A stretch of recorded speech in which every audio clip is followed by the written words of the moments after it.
sorry, I hadn't pressed the record. Okay, now I press the record. Okay, so the Google Drive. And then this is available to everybody. So any staff member, any administrator can hop into these folders and have a look around. And some of these things you're not going to care about, but other things like this document here is a step-by-step written tutorial on how to use the software.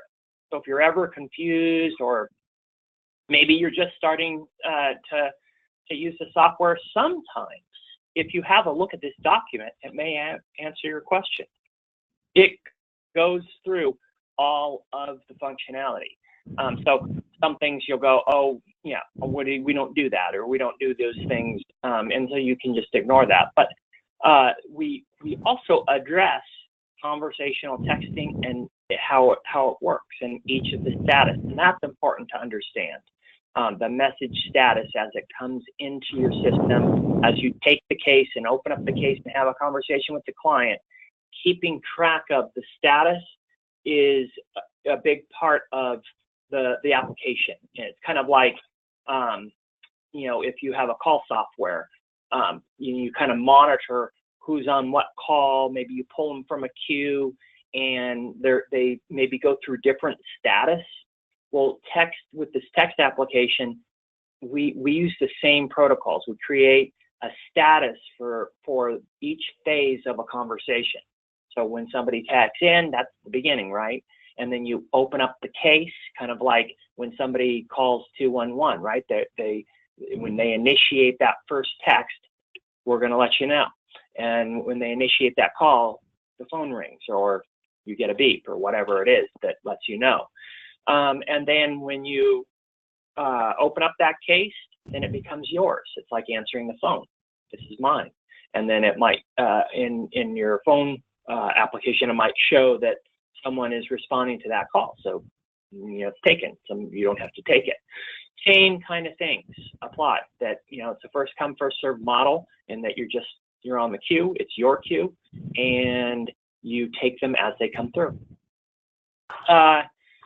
This document is also goes over like the referrals tab and how to use that tab, which is something we're going to go over. It also provides you with instructions on things like resetting your password, and then how to log in. So just starting right at the beginning. Everybody should be either in receipt or receiving an email from admin@sms.astracorp.com. You can't reply to that email. It's just a one-way email, right? It's to activate your credentials. And then there's a link in that email. It says, go ahead and click that link to activate your credentials. And then you click that link and it says, great, your credentials are activated. It takes you to the login page, and it gives you your email and password that you're going to use. And it's not a temporary password. That can be your permanent password. If you don't want to use that password, you can also reset. But as we discussed in yesterday's training, protocols are still going to be defined by your agency. So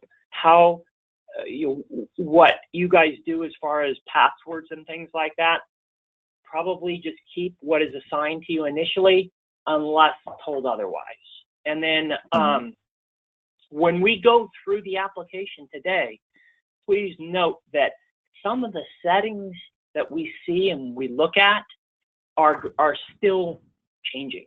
And so just make sure that you recognize that no one's going to start taking text until your agency and the administrators and everybody completes the steps to get the software to where it needs to be in order to launch. So their administrators are going to be providing you with a wealth of information about that process and how that is going to be going down, and then ultimately the launch will be very, once all the boxes are checked and everybody's trained and everybody feels comfortable with what next. So when you log in, you just pick up your email address and your password, and then when you put in your password, then you just click sign in, and then it'll take you to, I actually need to pop over to your agency. So we're going to go to Louisiana just a second here. Oops. There we go. Okay, so we're looking at your user interface, right? This is your designated location. This is where your queue is. And I'll center this a little bit more and make this box slightly like this. And then I'm going to zoom in a little bit so that we see this better. So this is the queue. Up here, you'll see the title of your agency.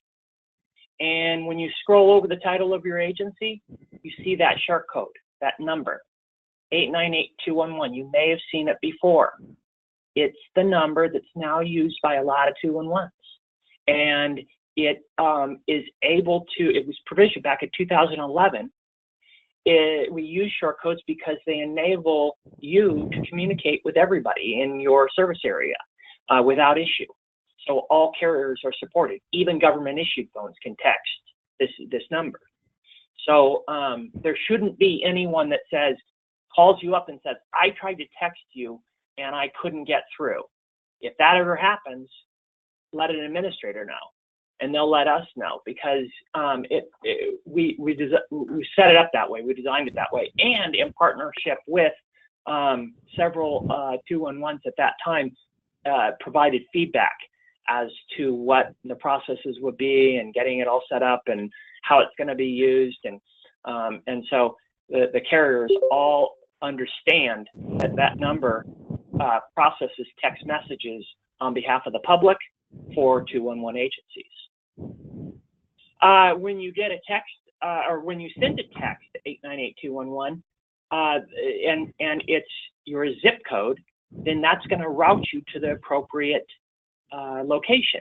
And so we've set up all the zip codes in your service area. And so when somebody texts a zip code to 898211 and it's one of your zip codes into your queue, they will come. And you've got a few already in there. If you look at this queue, you can display in different ways, right? You can look at the top 3, you can look at the top 5, or you can look at the top 15, as many as 15. There aren't that many yet. And then there's the phone number and tooltips are available with all of the items in here. All I mean by tooltips is when you put your mouse over it, you get a pop-up window that describes what you're looking at. Recent incoming messages, so you can see the last or the most recent incoming messages when you scroll over that. And then here is the opt-in keyword or their zip code.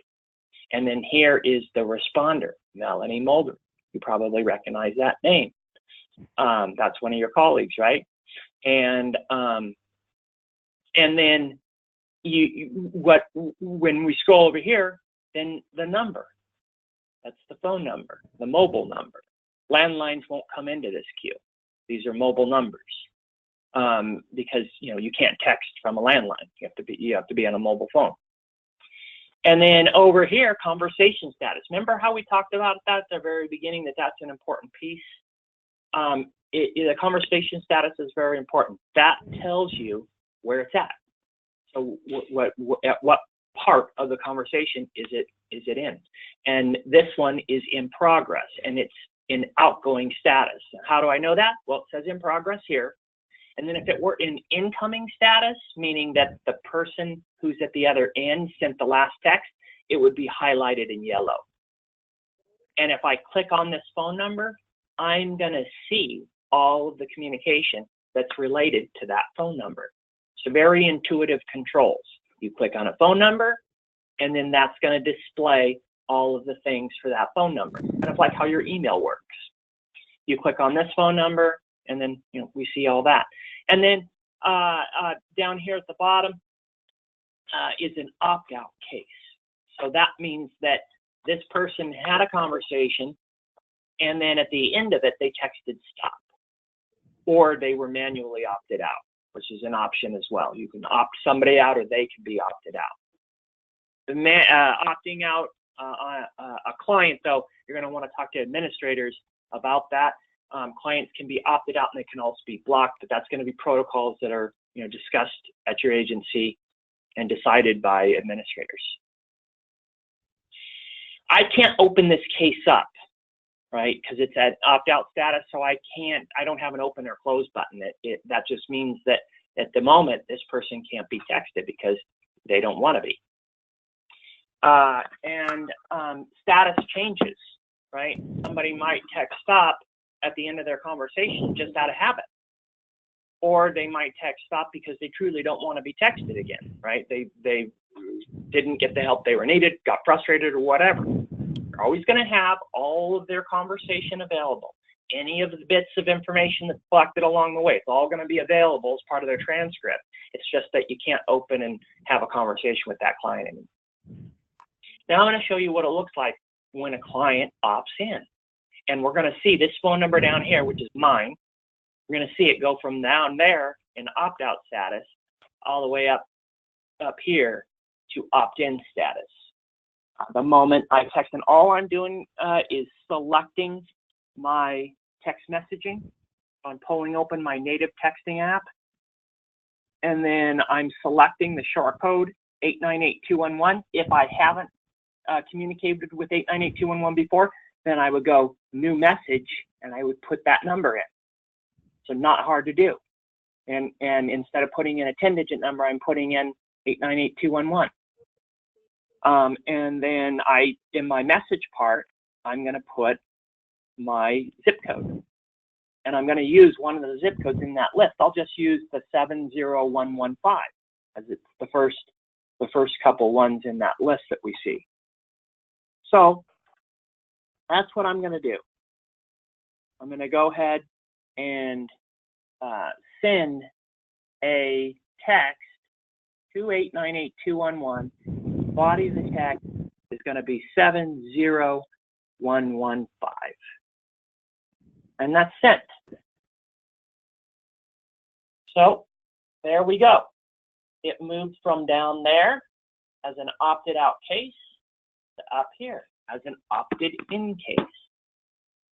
And then it's going to go above any other cases except for anything that's being responded to, actively responded to. So in the in progress will stay at the very top. News will go just behind them. You can also always click this sub-tab new to see if there are any new cases that haven't been answered yet. And that's the only one that hasn't been answered yet, so it's going to show up in that list because I want to see the new ones. Popping back to all, we see all cases, right? So if you're just coming on and your shift is just starting, you may want to just pop over to new just to see. I mean, usually it's very apparent. You can see that there's some cases being responded to maybe, and then there's one case that hasn't been responded to, or maybe no cases. But just to be sure, you might want to pop over to new just to see if there's anything that anyone didn't catch. And then to open up a case and respond to a case. So first, let's look at this. Let's look at what happened. So I sent the 70115, right? And then automatically the system sends, thank you for texting via link. Live help coming soon. So we're telling them that it's not available yet. And we're saying for immediate help, they need to call you. And they can also search your online database, right? We're providing a nifty little link there that they can go to do some searches for some resources. Then we're also saying live help by text is coming soon. Watch for our launch. Visit our website for news.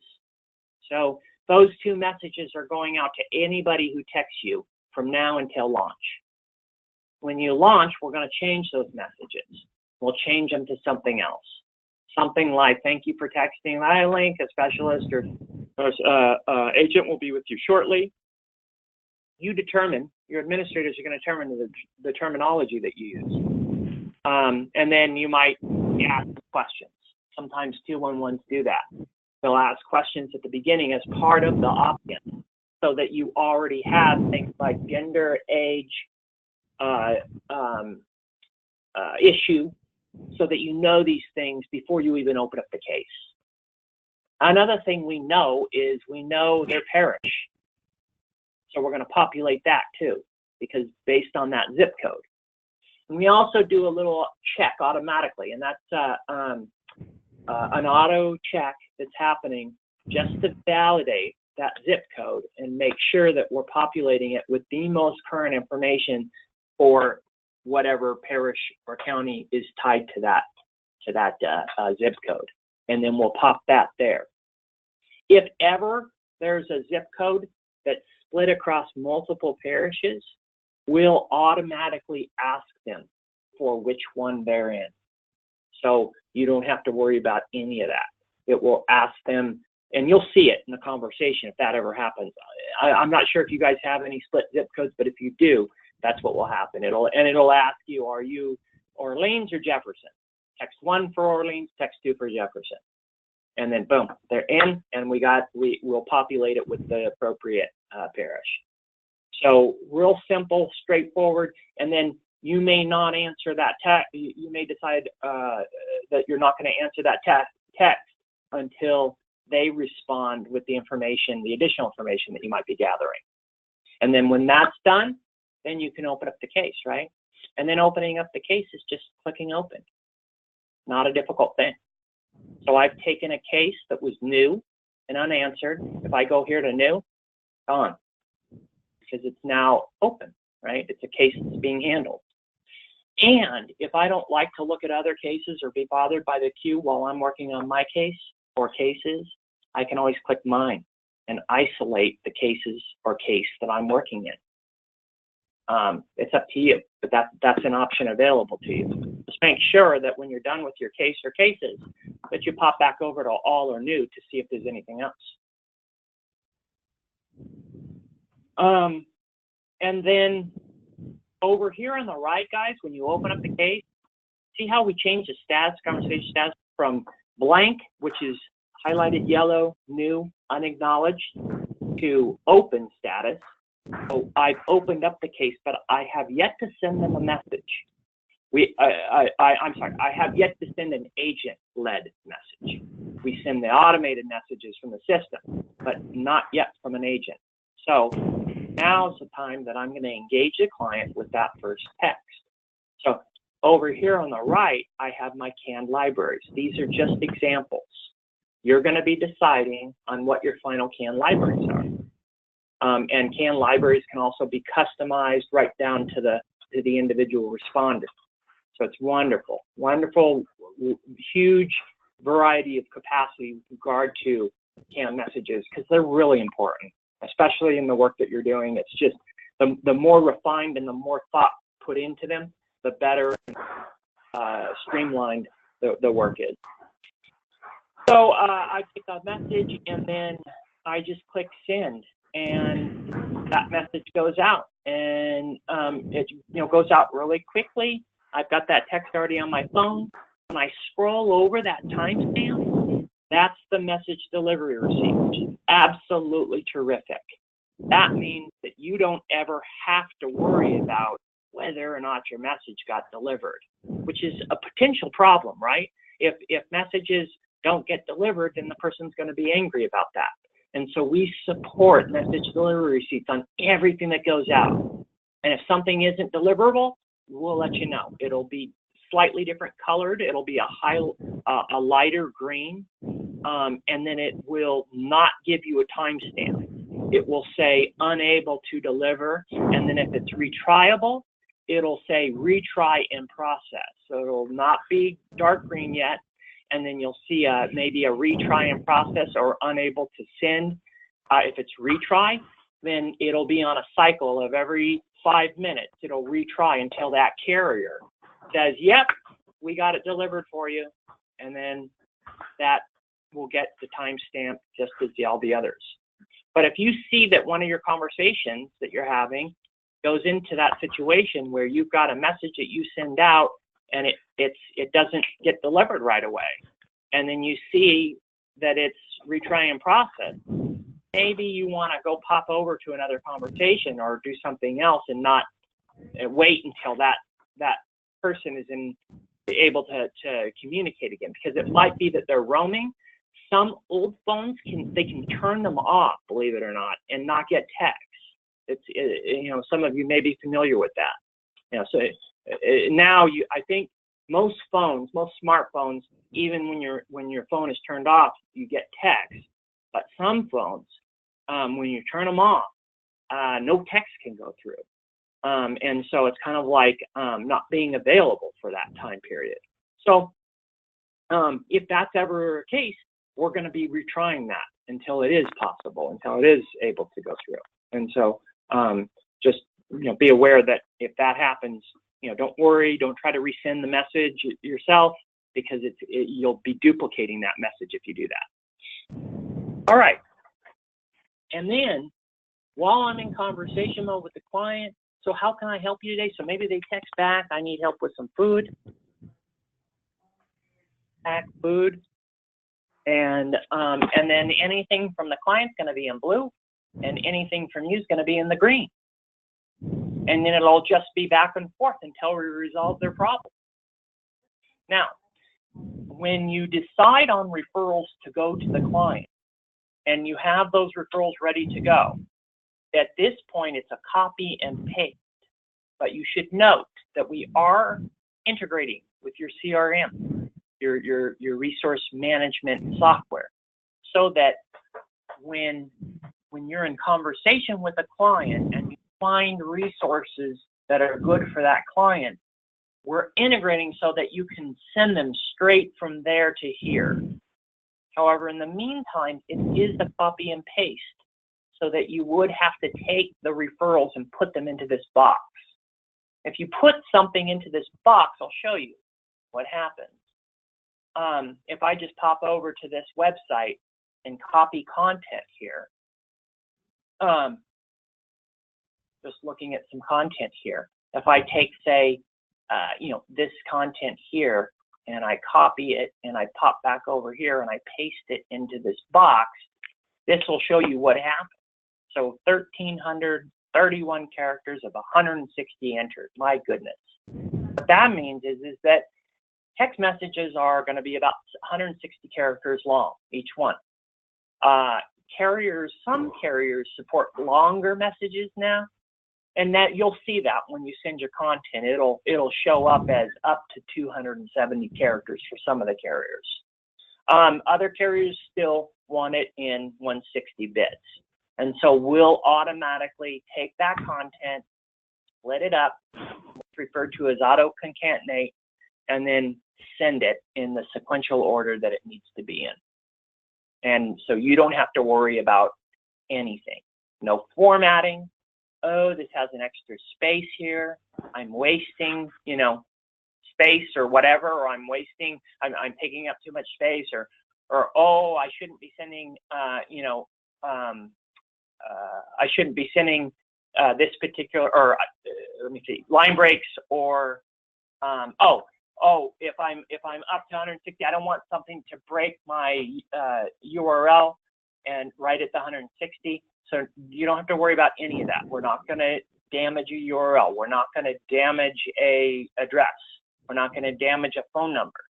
So we'll get as close to whatever the cutoff point is, and then send that content either as a secondary in the secondary message or in the previous message without damaging or making that URL unclickable. So all that will happen automatically the moment you click send. Let's see. So 160 divided by, well, I'm going to be sending this to my phone, so it's AT&T, so they take text up to 270. So it'll be about 5 messages, I think, somewhere around there, 4 or 5 messages. Let's see. So there we go. There's that content all going out in its proper order and sequentially getting delivered, each one. So very easy to do, very easy to send content, not at all complicated. We're not asking you to do very much in terms of adjusting the content or doing anything with the content before you send it. You may decide, though, that you're going to break up the referral itself, or you're going to edit the referral before you send it. Or maybe you've agreed with the client that you're only going to send them the phone number and the URL.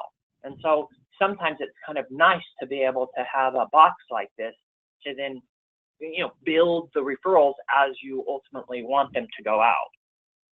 Parse them and put the things that you want in there. Maybe put a little note in front of one that make sure you use this phone number instead of that phone. Who knows? There's lots of things that might be part of the referral or referrals that you're sending to the client. And then when you're ready to close that, you may have a closing text. Is there anything else that you need help with? So then you send that out.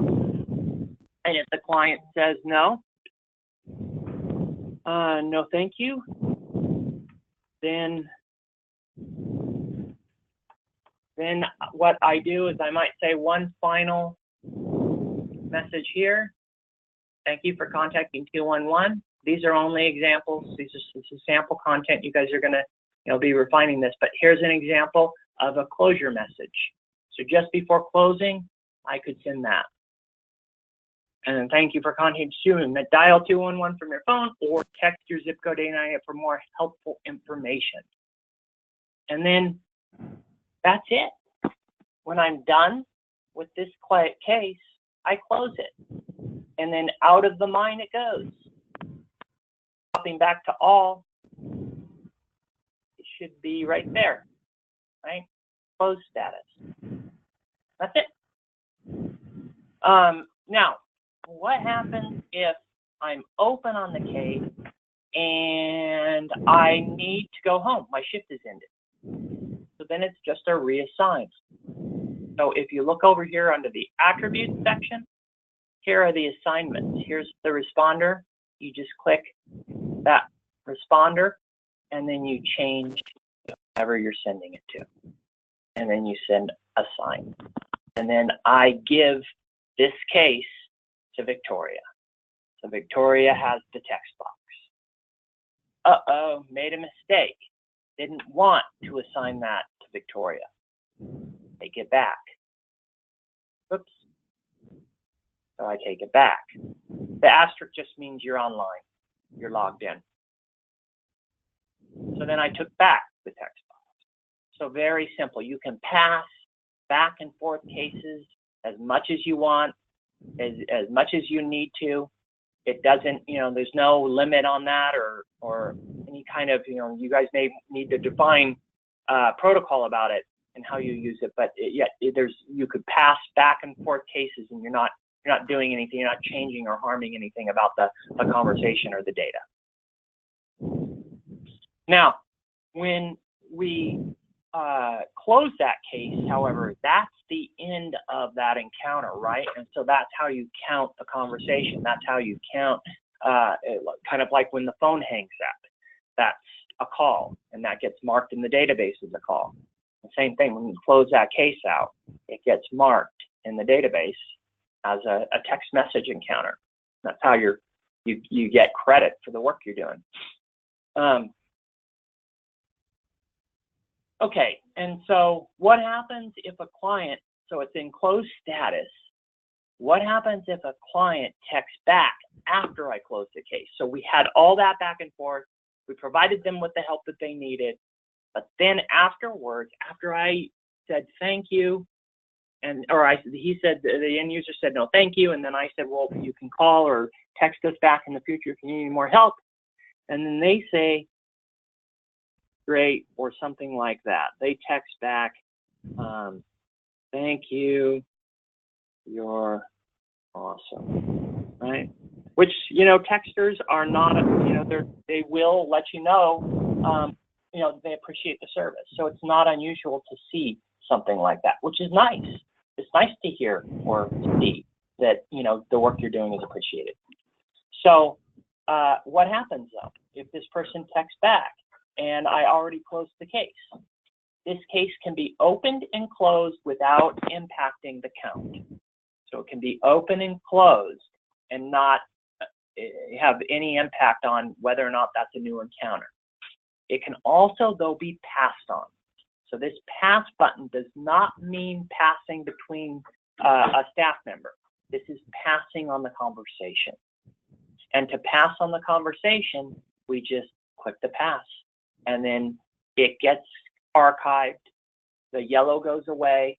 It's not under new anymore because it didn't need a conversation. It was a follow-up message that happened after I had already closed the case. Okay, let's hop over to the referrals tab, and then here is where, guys, now let's away from, before we jump away from conversational, I want to show you one thing. You can open up additional cases. And if you open up additional cases, just know that you have, by the attributes, here's how that displays. So I've got my primary, and then I've got my secondary and my third. And if I click mine, I will isolate those 3 cases in the queue. And then I can toggle between these as needed. These also update live. So just as this, my primary that I'm working in, updates live, your background cases update live too. So you could be monitoring these cases, not by watching the queue, but by watching the conversation as they text back. And then as they text back, you can just click the view to make it your primary. Super easy to toggle and have conversations with multiple individuals. This is something that you're going to address with administrators. How many cases, what cases, how many concurrent cases can be handled. It may, you guys may decide it's 1, 2, 3, whatever you guys decide. And then that will be, how you put the rules that you guys follow. But there is no, I believe the system lets you up to 5 concurrent cases that will be visible in the slate if you expand the window a bit. And then when you have concurrent cases open, just as you toggle and work through them, and then just closing the cases out. So same rules apply. All the buttons and everything about it, it's all the same. Just you're adding a conversation to your slate. All right, let's go over to the referrals tab. Now this referrals tab is for callers. This is not about conversational texting. This is about somebody who you're having a conversation with on the phone, or somebody who's emailed you, or somebody who's communicated with you some other way. You have their mobile number or mobile numbers, and you want to send them text messages. So you can put as many numbers as you need to into this box. And 831-332-0296, so you recognize that's my cell. If I need to put another mobile number in, I just separate it by a comma or a line break. So I can go down a line and put another number in, or I could be in the same line and just comma separate them. And then in the second box, I'm going to put the content. And I'm just going to put the same content that I used in the conversation. So there it all is. Now this box works the same as the conversational box in that it's going to give you a character count. It's also going to tell you messages will be automatically split up. Now, the third item here is to data mark it. So sometimes agencies decide they want to data mark at a minimum their referrals to callers by issue. If that's the case, then you're checking off one of these boxes here. And if I select a default and I go problem need, and then I say, okay, this is food related referrals, done. And then I just click send. And then all this content will go out just the same way as it goes out in the conversational. It's just that it's happening at a different time. It's happening as a result of having a call, not as a result of having a text conversation. Okay? So when you're ready to send, you just click the send button, and then message is sent for one client. If this was multiple clients, and imagine this, you get a burst of calls around the subject. It's tax season. You put out on your website, hey, free tax assistant, and boom, right? like fishing in a trout farm. You get all these people texting you or contacting you, calling you up, saying, hey, I want free tax support, right? So imagine this. Imagine taking their numbers and putting them into a list so that you can text them the referral or the link all in one fell swoop. If you give me your mobile number, I'll send you that information in a moment, or half an hour or an hour, whatever, however long it's going to take.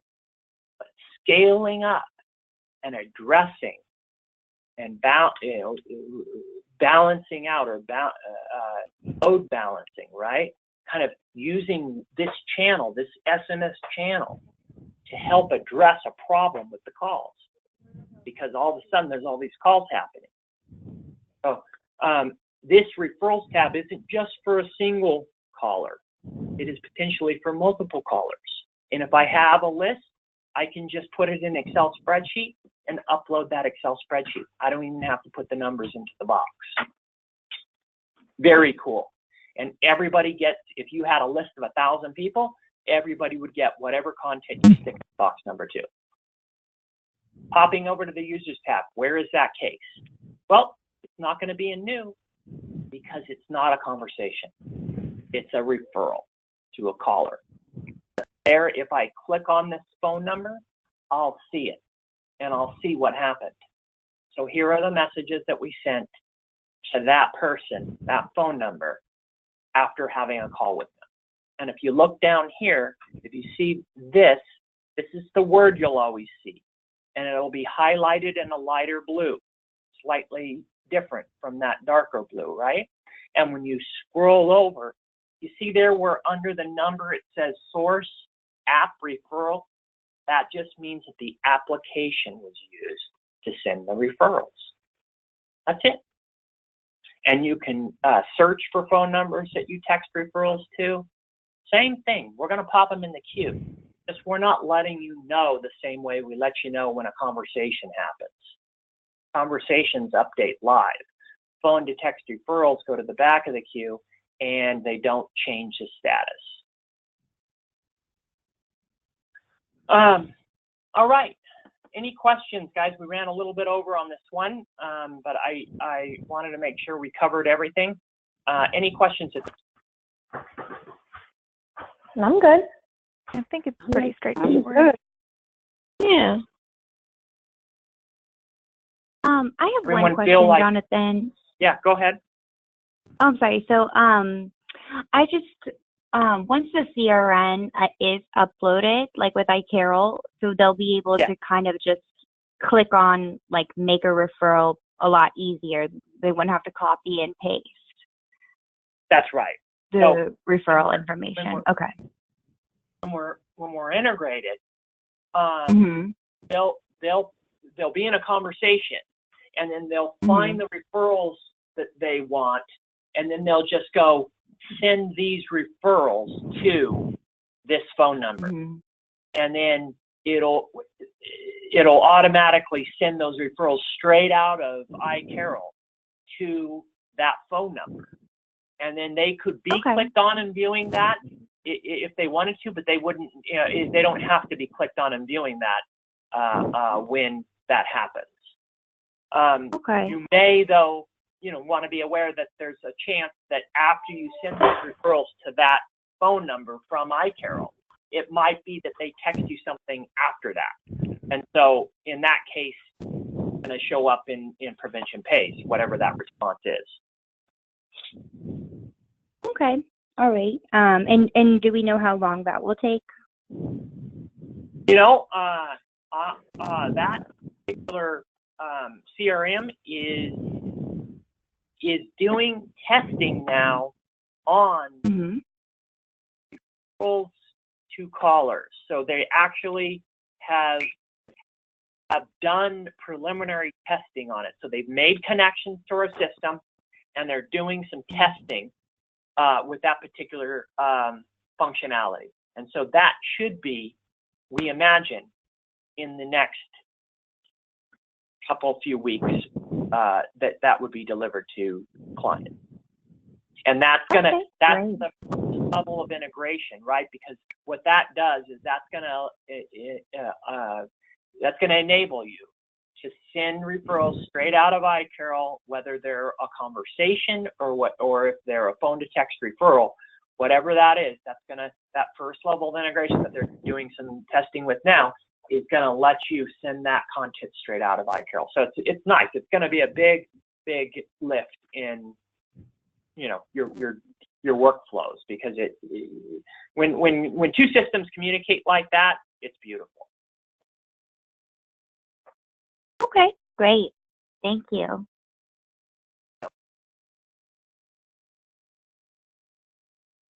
Any other questions? Actually, I have a question. So the queue with all of I forgot, you can't see my mouse, I can only see yours. Okay, so the queue, will that ever clear out? Like, if we were getting a lot of messages, I imagine it would be kind of confusing to have all the closed ones and the opted out ones and the open ones all kind of hanging out together. Well, remember, you're only seeing the ones that you choose to see. So kind of like how your email archives, you know how your email archives where it goes pages back?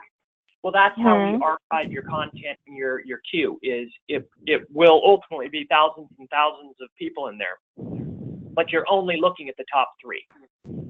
Or you're only looking at the top 5, whatever you decide you want to look at. And then to get back to the very, very first one, you would have to go all the way back to page 1000 to look at the very first text you ever got. But it would be navigating backwards like that. We're not showing you all of it all in one page, right? We're showing you it as archived pages. Okay. If you got 50 calls at one time, then or 50 texts at one time, you can see up to 15 on the first page. But yeah, you would have secondary 2, 3, 4 pages of additional text messages that you're going to ultimately have to respond to. We're prioritizing them as they come in, telling you the order that they're coming in. But to handle all of those 50 cases, you're going to have some people working on the queue to get that number down, right? That's unusual, but it's possible. Yeah, it's possible to get a whole bunch of text all at one time, and they'll be all available. It'll just be archived pages behind the top 15 that you're looking at. And remember, you've always got the new, so that you can see new cases that haven't been taken yet. So by clicking the new and seeing the top 15, you're seeing just the top 15 new that haven't been answered yet. Does that make sense? Yeah. Okay, good.